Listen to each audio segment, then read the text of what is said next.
রাসূলকে ভালোবাসার কারণে, রাসূলকে মহব্বত করার কারণে সে সবচেয়ে উৎকৃষ্ট হয়েছে। সত্য না মিথ্যা বলেন? আশিকে রাসূল বলতে কাকে বোঝায়? হযরত বিল্লাহকে বোঝায়, সম্মানিত আশিকে রাসূলের। এখন আশিকে রাসূল বলতে আমরা চেষ্টা করতেছি আমরা সে আশিকে রাসূল হইতে পারি। আশিকে রাসূল হওয়ার জন্যে কিছু নিয়ম কানুন আছে, প্রেম প্রীতি ভালোবাসার ব্যাপার স্যাপার আছে। নিশ্চয়ই আপনারা অবগত আছেন, আল্লাহ পর্যন্ত পৌঁছতে মানুষকে কয়েকটা সিঁড়ি বা ধাপ অতিক্রম করতে হয়। সেটা হচ্ছে ফানাফি শায়েখ, ফানাফি রসুল, ফানাফিল্লাহ। ফানাফি শায়েখ যখন মানুষ হয়, মুর্শিদের এসকে পাগল দেওয়ানা হয়ে যায়। যেমন উপমা স্বরূপ বলা যায়, আমি তখন আমার মুর্শিদের দরবারে ছিলাম। দরবার থেকে তখন আমি জানতে পেরেছিলাম ঘটনা এরকম। ময়মনসিংহ জেলার একজন আমাদের জাকের বোন, অর্থাৎ আমার দাদা হুজুরের এক মুরিদ, একজন মরের এক জাকের বোন, তার জজবা হয়েছে। আমার দাদা হুজুর কিন্তু শাহ এনায়েতপুরী রহমাতুল্লাহ। জজবা হওয়ার পরে গরিব ঘরে, কৃষকের ঘরে ওই মহিলার বসবাস ছিল। তার স্বামী ছিল একজন কৃষক, দিনমজুর। মাঠে চাষাবাদ করে বাড়িতে ফিরে এসে সকাল সে তার খাবার পায় না। মানে প্রতিদিনের মতো আজকে সকালে তার বিবি মাকসাদ রেডি করে নেয়, কারণ স্বামী যখন মাঠে ভরে চলে গেছে, সে এখানে পাপ করতে গেছে। এমন সময় মুর্শিদের চেহারা সামনে বাড়ছে বলে তার জজবা হয়ে সে পাক শাক ফেলে ওই মাটিতে গড়া করে খেতেছে, আর পাকের খবর নাই। এমন জজবা হয়েছে বেহাল বেকারের। স্বামী সে মাঠ থেকে এসে খাবার চেয়ে কত তার চেয়ারে সে হাই বাবা করতেছে, আর মাটিতে গড়াগড়ি খেতেছে।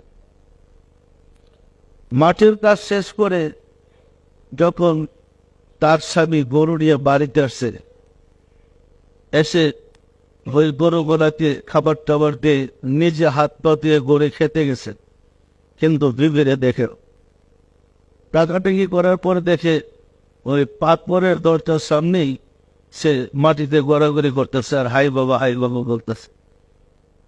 পাক তো আজকে হয় নাই। স্বামীরও খিদা লাগছে, তারও অনেক দরজার পাত বেরিয়ে গেছে।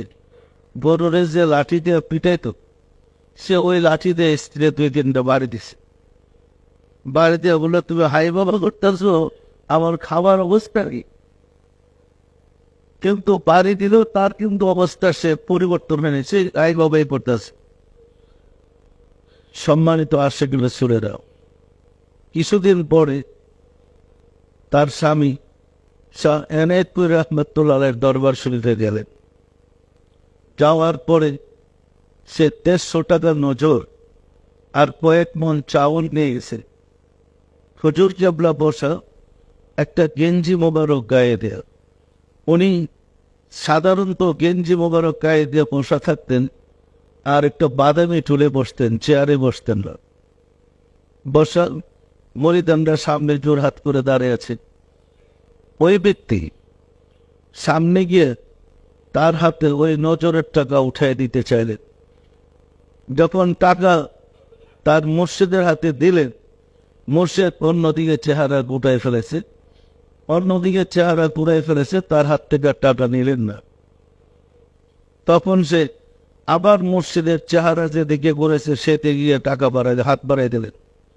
মুর্শিদ টাকা স্পর্শ করলেন না, অন্যদিকে চেহারা মুবারক ঘুরে ফেলেছে। আবার সে ওই সামনে দিকে দাঁড়িয়ে জোরহাত করে নজর দিতে চাইলেন।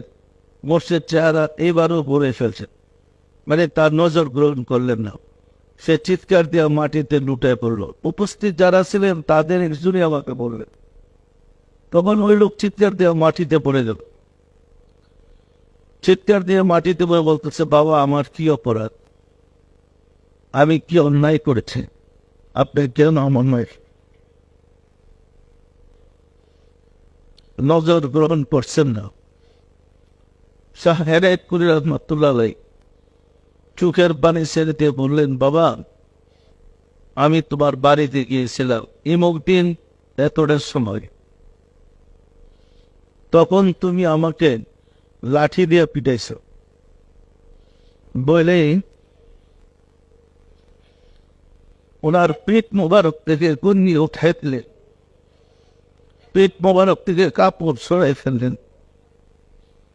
সরে দেখালেন যে দেখো তুমি যে ওটা আঘাত করেছ, এখনো সে আঘাতের চিহ্ন আমার পিঠে রয়েছে। সবাই তাকিয়ে দেখলো গরুরে পিটানো লাঠি দিয়ে যে আঘাত করেছিলেন সত্যি সত্যি এই আঘাতগুলা হেদায়েতপুরের পিঠে মানে কালো হয়ে আছে। এর অর্থ তো ওই ব্যক্তি বুঝতে পারে যে আমি কখন আঘাত করলাম।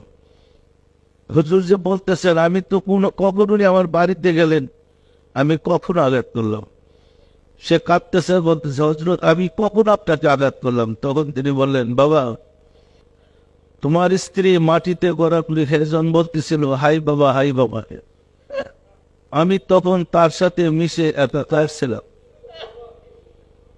তারপরে যে কয়টা পানি দিয়েছ সবচেয়ে আমার পিঠে লেগেছে দেখো।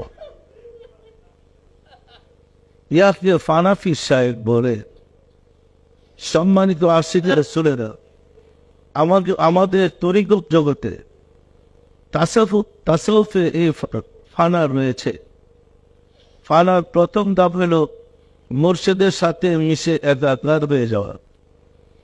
মুর্শিদের সাথে মিশে একাকার হয়ে গেলে মুরিদের উপরে যত আঘাত বিপদ আপদ আছে সব মুর্শিদের উপরে চলে যায়। এই ধাপ থেকে অতিক্রম করলে মুর্শিদ দয়া করে তাকে রাসূলের সাথে মিশিয়ে দেয়। রাসূলের সাথে মিশিয়ে দিলে তখন সে ফানাফি রাসূল হয়, তখন রাসূলের সাথে মিশে সে একাকার হয়ে যায়।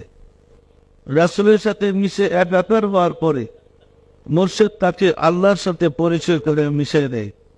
ওই বান্দা যখন আল্লাহর সাথে মিশে একাকার হয় তার সারি বলা হয়েছে, আমার বান্দা নফল ইবাদত করতে করতে আমার এত নিকটে হয়ে যায়, আমি তার হাত হয়ে যে হাত দিয়ে সে ধরে, আমি তার পা হয়ে যে পা দিয়ে সে হাঁটে, আমি তার চক্ষু হয়ে যে চোখ দিয়ে সে দেখে, আমি তার কর্ণ হয়ে যায় যে কর্ণ দিয়ে সে কথা শোনে, আমি তার মুখ হয়ে যায় যে মুখ দিয়ে সে কথা বলে।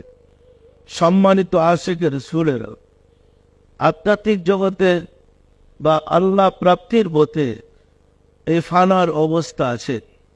ফানা লাভ করি মানুষ ফানাফির শায়েখ হয়, ফানাফির রসুল হয়, আর ফানাফিল্লাহ হয়। আমরা বাংলাদেশে জন্মগ্রহণ করেছি। আপনাদেরকে আশিকে রসুল বানানোর লক্ষ্যেই আমি অধিক অধিক মিলাদ পড়তে বলেছি। আমার লক্ষ্য হয়েছে আপনাদেরকে রাসূলের সাথে মিশে একাকার করে দিয়ে আশিকে রসুল বিল্লাল যেমন মর্যাদার অধিকারী হয়েছিলেন আপনাদেরকে সে মর্যাদায় পৌঁছে দেওয়া। আমি হাজার চেষ্টা করলেও পারবো না যদি না আপনাদের ইচ্ছা থাকে, আপনাদের সাধনা না থাকে, আপনাদেরই পরিশ্রম করা লাগবে। আমি আপনাদেরকে পরামর্শ দিতে পারবো, তবে মনে রাখবেন আপনারা যদি সঠিকভাবে কাজ করেন, অলসতা ত্যাগ করেন, গাফলতি দূর করে নিয়মিত আমল করেন, আমার এখানে সিস্টেম আছে, আমি একজন মানুষকে ফানা চিল্লা পর্যন্ত বুঝাইতে দেখাও, একদম আল্লাহর সাথে মিশে একাকার ওই পর্যন্ত আমি পড়াই দিই।